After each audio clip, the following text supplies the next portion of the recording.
This episode brought to you by Daniel Defense and Bravo Company. I'm Larry Vickers, the host of TAC-TV. The episode you're about to see is unlike any we've ever done before. The entire episode is dedicated to the men and women who have served our country and our armed forces, past and present. Enjoy.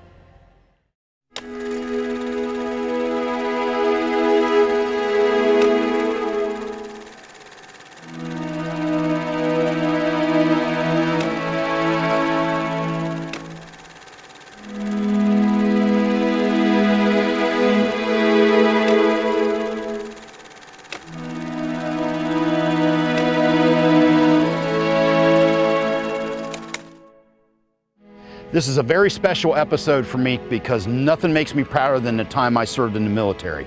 Now, we put together a special episode for you that has segments of both active duty and veterans who've served in the military. In addition, the crew sat me down and interviewed me on my military time and why I think it's important to always honor those who've served.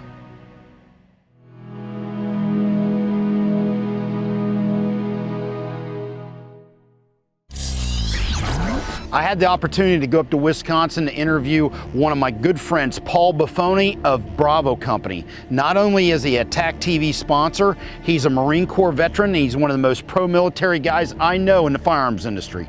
I hope you enjoy the segment coming at you.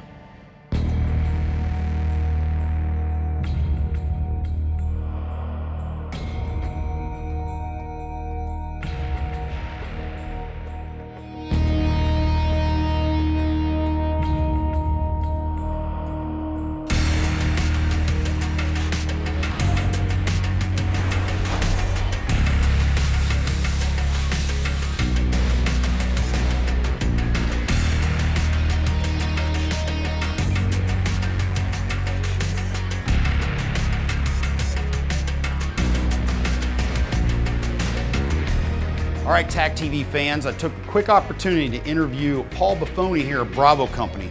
He invited me to come up and host Bravo Company's salute to the veterans on the Sportsman's Channel. Paul, thanks for having us. Thank you, Larry. Thanks for coming up. I appreciate it. If you don't mind, just kind of take us through how Bravo Company got started.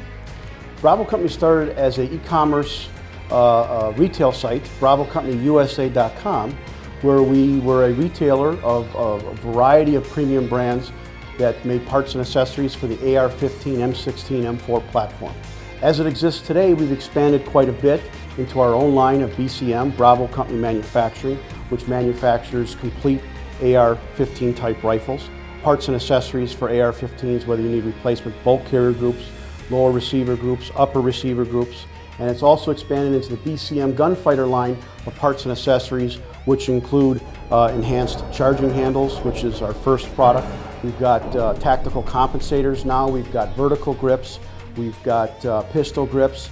We're getting into a new line of key mod rails and accessories, and a variety of other concepts and products on the drawing board.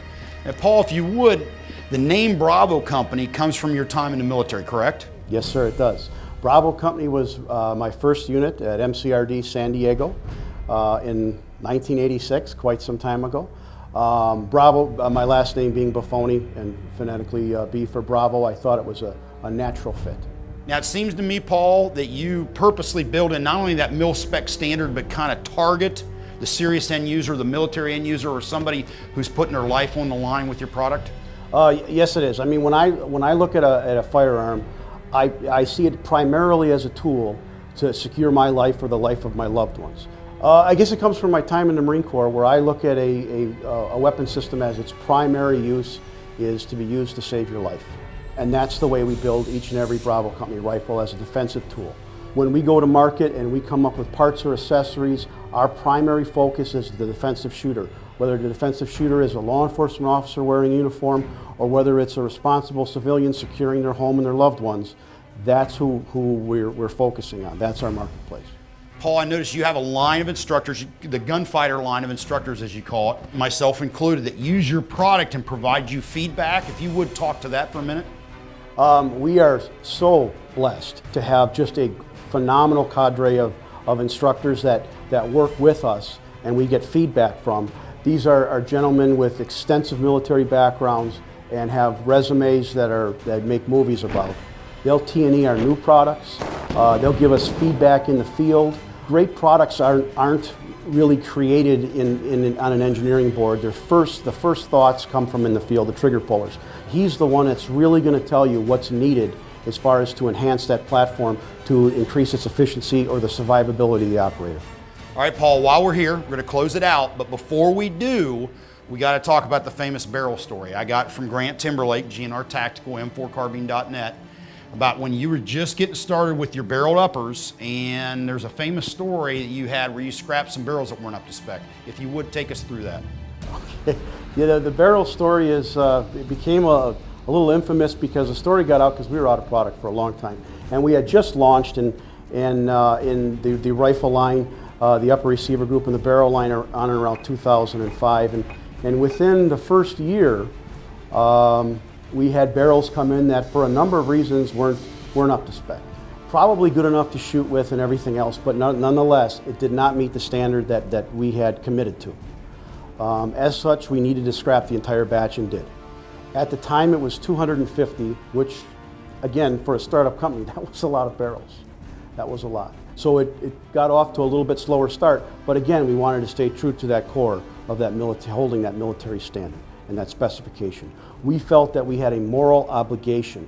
If selling a weapon for somebody to defend their life with, we had a moral obligation to build to that highest standard that surpasses any profit or any business motive or any business model. You have a moral obligation to make that product to its highest standard in order for it to accomplish that mission.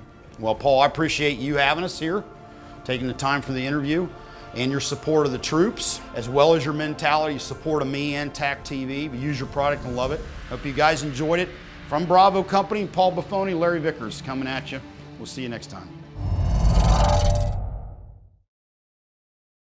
This segment brought to you by Aimpoint and Wilson Combat.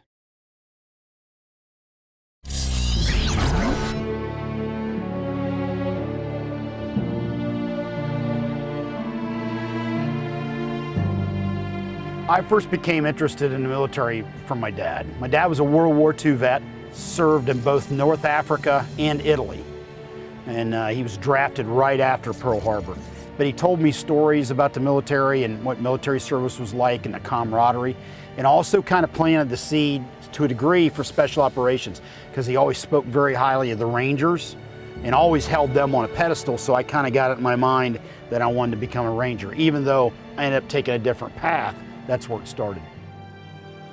I really started thinking about when I wanted to join the military in high school. And I knew I was within a couple years of graduating, and I started thinking about what I wanted to do. And honestly, I was like a lot of young guys, didn't really have the desire to continue on to more school. You know, I wanted to go out and enjoy life. I wanted to be part of life. So that's when I kind of made the decision to go in the military, and then based on my dad planting the seed, I was thinking Rangers. Initially Rangers, and then later Green Berets. I joined when we had Ronald Reagan, and that was right after the Iranian hostage crisis, and morale was very low. And then we had a big shot in the arm with Ronald Reagan, and patriotism was back, and it was, you're proud to be American again. And that, I was a guy who got caught up in that, as many others did too. Ended up joining and going straight to Special Forces, bypassed the Rangers, never did go to Rangers or Ranger School, by the way, but went right into Special Forces and basically started a career in Special Operations at that time. I took a little bit of a break around 1985 or so, because to be honest with you, the Green Berets were great, but it wasn't exactly what I wanted to do.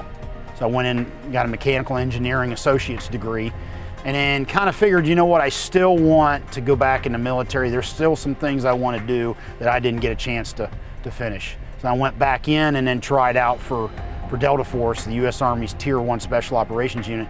They only really had the mechanism in place for me to re-enlist and then try out, which was a huge leap of faith. Because I went back in, went to Special Forces in Germany, but I already kind of knew what SF was all about and knew this isn't really what I want to do for a career. So I'm re-enlisting for a job I really don't want to do just to try out for Delta. And I'm glad I did it. It obviously paid off in the long run. But I ended up having to go to Delta selection twice. The first time, frankly, I overtrained. You know, I was so focused on what I needed to do, I went and I wasn't really healed up. I was kind of tore down, my body was, per se. I learned my lessons, and the second time around, I went and made it. Very, very difficult thing. Actually, the hardest thing I've ever done in my life is Delta selection, but certainly something I'll never forget. One of the things I liked about being in Delta was everybody was dedicated to excellence. Everybody really put in their best effort. And everybody wanted to do the best job they could, and they wanted to support each other, and they wanted to make sure what they were doing was in the best interest of everybody and mission accomplishment. And that was a very liberating feeling. You get that in that organization. It's kind of a hallmark of that place, and still is to this day. So that was one of the things I really liked being. It was like being on a Super Bowl winning team every year. It was a little bit of a shock when I realized I was no longer going to be, in the military or even in Delta, is because you realize physically you just can't do it anymore. And I don't care who you are, once you've done that for a period of time, and once the realization you go, this phase of my life is over, now I need to move on. That part of my life has ended, now something else is beginning. I wouldn't be able to do this, for instance, or any number of things, or be able to train a lot of the people I've been able to train over the years if I was still in that job. So I enjoyed it, but it was an adjustment to get used to no longer being an action guy. One of the things I really enjoy in my line of work now is training and kind of giving back to the community, whether it be special operations or law enforcement or even law-abiding civilians, kind of giving back some of the lessons learned that I've gotten along the way.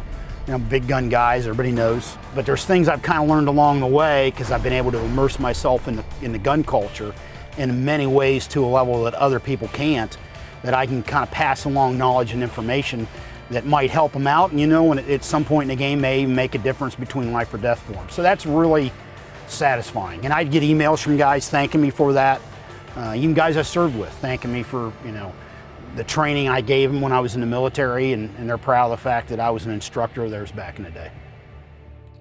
Veterans Day kind of is a mixed emotions for me because I almost get the feeling, and I'm sure I'm not alone, there's a lot of veterans probably feel the same way, a lot of people kind of go through the motions thanking veterans. Not really, like Mother's Day.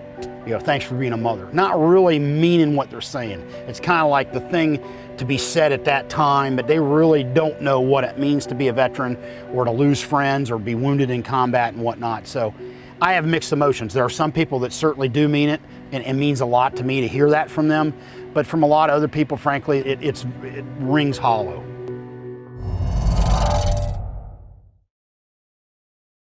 This segment is brought to you by Glock and Mile High Shooting Accessories. There's no question about it, war is brutal. But some of the most painful wounds that a soldier can have are the ones on the inside that can't be seen from the public eye. The separation from their friends and units can lead to an isolation that is both challenging and sometimes dangerous. TAC-TV is proud to announce our support of Operation Warrior Call.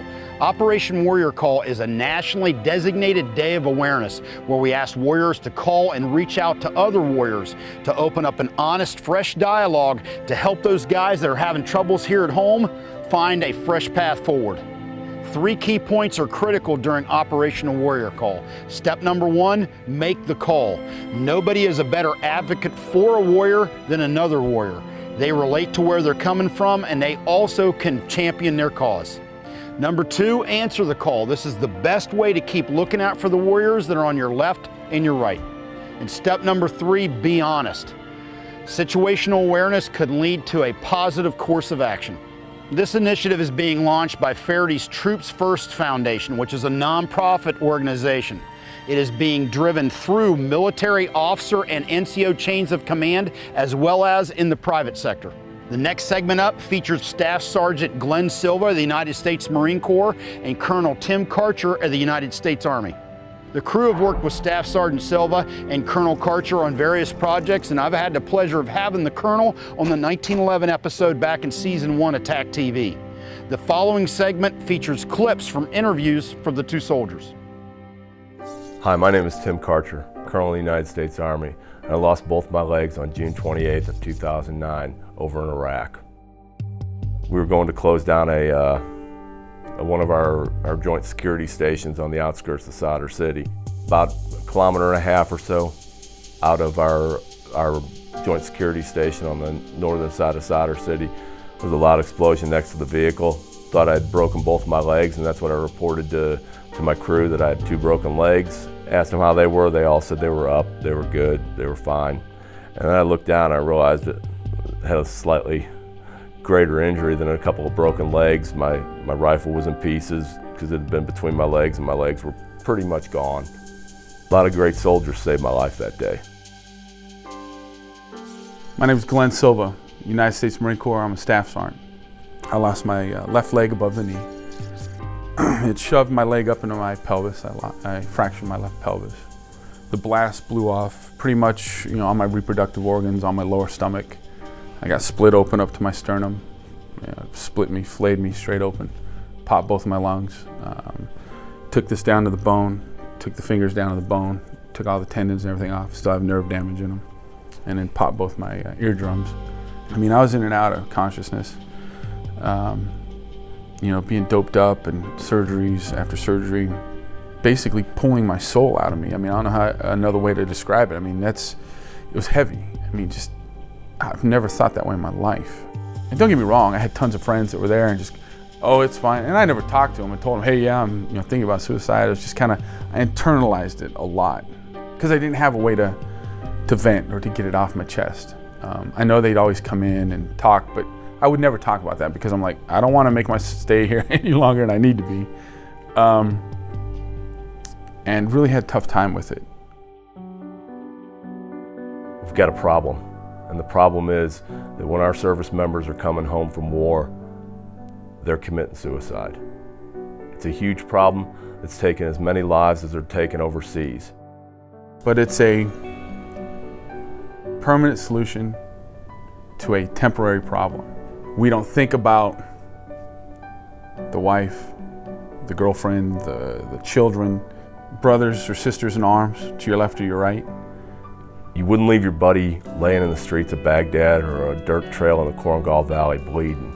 You'd run out there to save him. So do the same thing back here. Go to somebody in your chain of command. Go to somebody that you know cares and get them the help they need. We fought together over there, we'll fight together here. It's those ones that don't get talked out of it, or the ones that don't reach out for the assistance because they feel, oh my God, there's nobody here to help me. What am I going to do? We all get to a point in time when we can't get through something by ourselves, but together we can. Alone, you won't make it. Together, we'll all make it.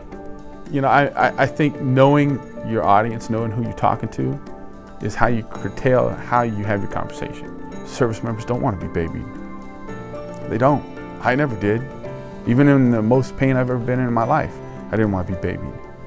I wanted to be treated like I was still in the military. I wanted to, feel like I was still part of the family and had a purpose. Reach out to your buddies, reach out to your family, reach out to your friends, and stay with us. It's worth doing. It's probably the hardest task I've faced in 22 years in the military. And it's probably the thing that scares me the most, is losing soldiers.